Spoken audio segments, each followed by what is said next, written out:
How's it going, guys? Welcome back to the channel. I wanted to break down the fantastic day that we had of URC semifinals. This was heartbreak, excitement. This was physicality, speed, technicality. It had everything that you could possibly want. So I wanted to break down the both games.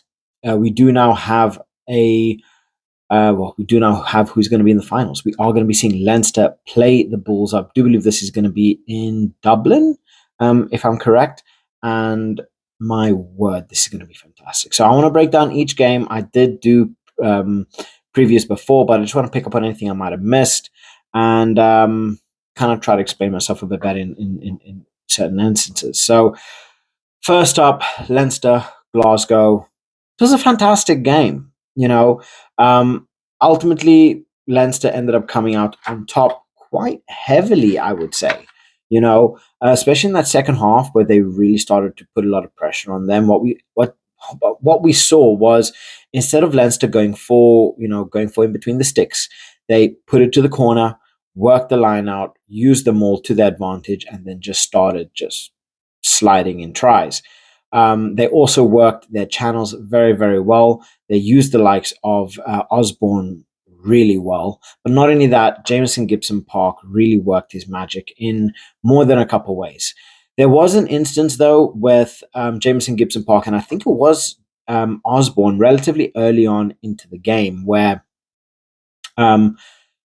Gibson Park had it out. I think it was down to the left, and he put the ball in to Osborne. But I think Osborne had started to make his run just that little bit too early, and he ended up Gibson Park ended up pulling it forward. It was originally noted as a try, went back to the TMO, and it was found to be offside. To right, I feel that was correct. I do feel that the ref also potentially missed a couple high tackles in the first half.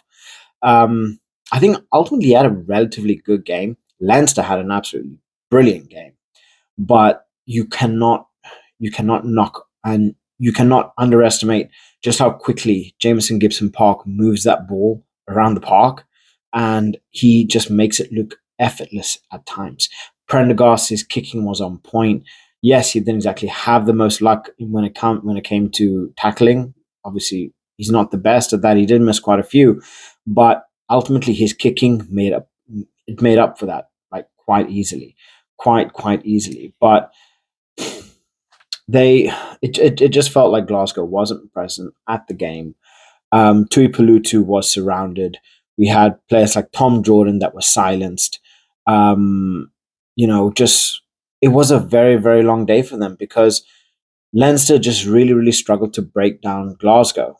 Glasgow really struggled to break down Leinster. They were just far too strong in the rucks. We saw as soon as they came in, there was just absolute destruction. Leinster dominated the scrums. They were so powerful, especially when you have a player like Andrew Porter, absolutely ridiculously powerful. And then we saw the maul that it made up for so much.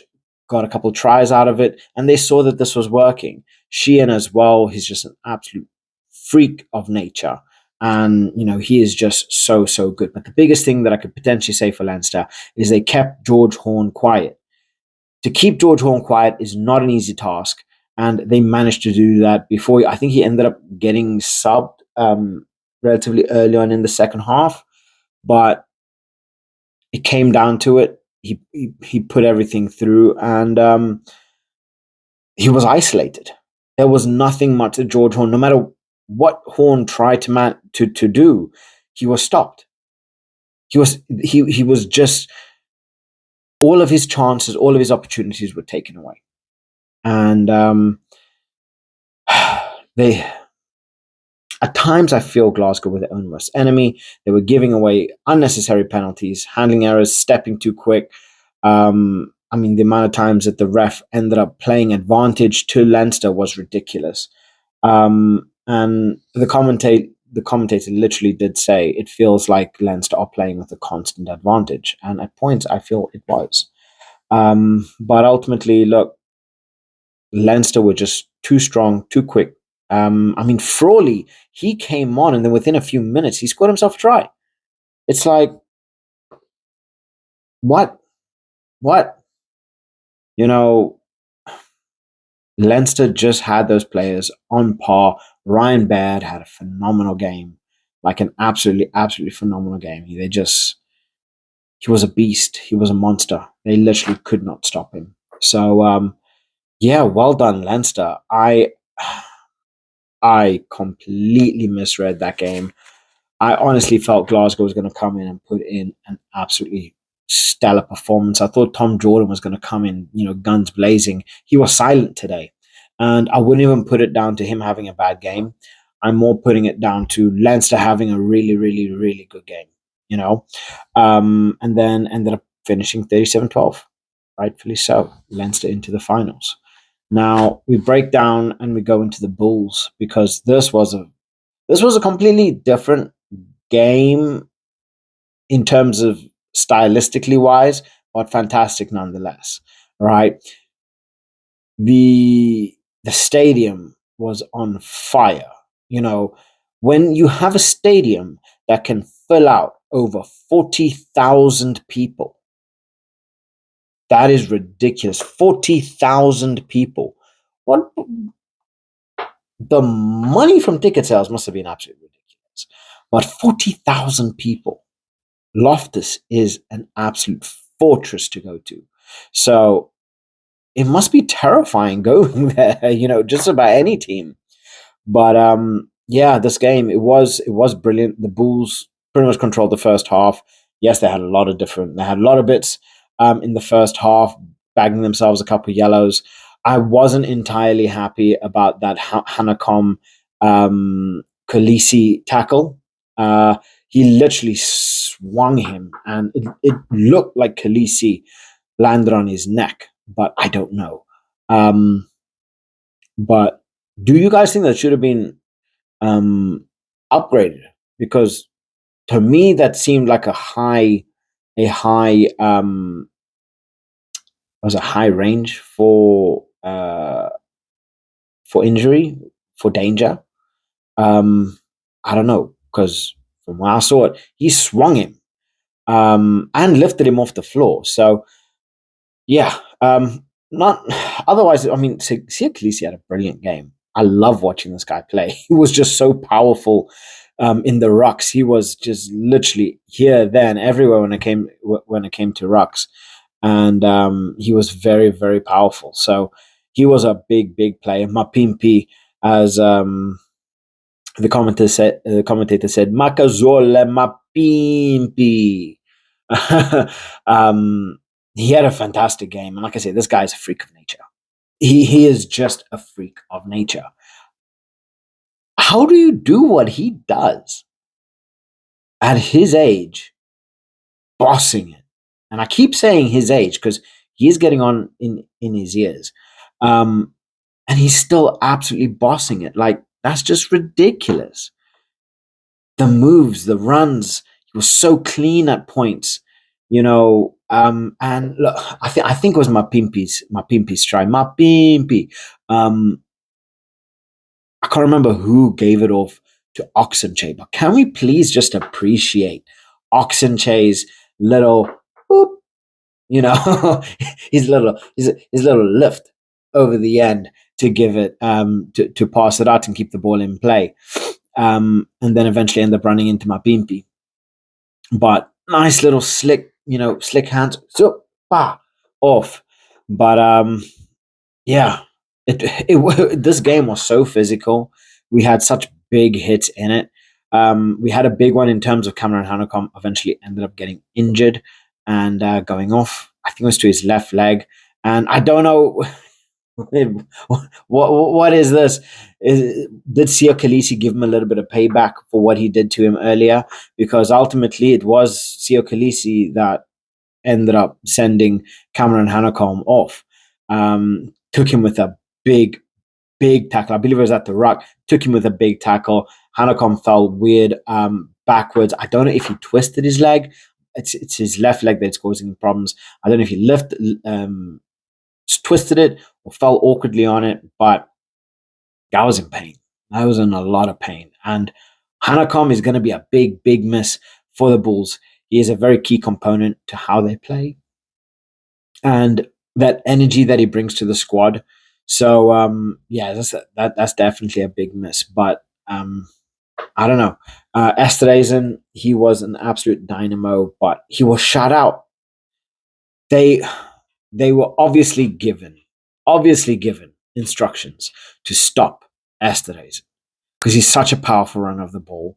He's relatively quick footed and he can cause a lot of problems, especially in terms of gaining territory, in terms of gaining meters post contact.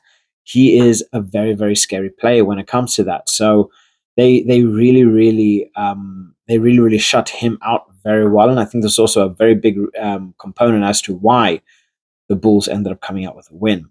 But the biggest thing for me, which I want to spend a bit of time talking about because I did not spend that much time talking about it in my previous video, and that is just how cuck Hendrickse was. Jaden and Jordan, I don't care, both of you. Ambrose Papier put you to shame. I'm a Sharks fan. I was born in Durban. I was raised watching the Sharks. But I think it was Ethan Hooker. No, what? No, it wasn't Ethan Hooker. Who was Kanan Moody? Yeah, Kanan Moody. Kanan Moody's first try, right? So the ball comes out, and Jaden, I think it was Jaden Hendricks. He goes to kick it. He slips, just straight up slips in the Sharks 22, slips, and then we have Sebastian de Klerk being the absolute monster that he is. Eventually, end up getting man of the match. De Klerk, just the most beautiful crossfield kick straight into Kanan Moody's hands. Pure perfection. Just landed exactly where it needed to be. Exactly where it needed to be. Boom. Try. Kanan Moody. And then that kind of just started everything.